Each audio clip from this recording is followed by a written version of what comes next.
School থেকে এসে দেখছো তোমার মা পেশাব করেছে, ভিজা কাপড়ের উপর শুয়ে আছে।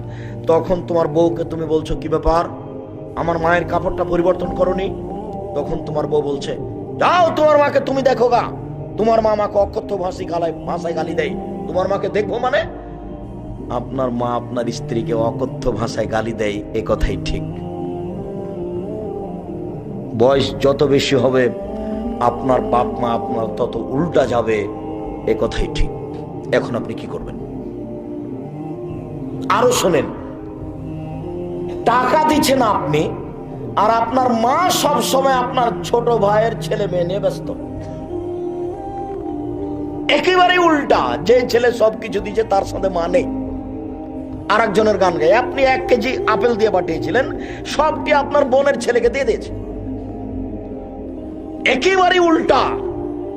এই সময়তে আপনি খুব সাবধান থাকবেন, বউয়ের উপরে রাগ করে কিছু বলা যাবে না।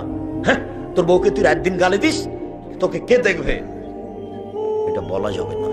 জান্নাত হারিয়ে গেছে। খুব নরম ভাষায় তার সামনে থাকবেন, নরা পর্যন্ত সমস্যা যতই জটিল হোক। আপনার এখন পরীক্ষা চলছে আপনার মাকে দিয়ে, আপনার মা সব কথায় উল্টা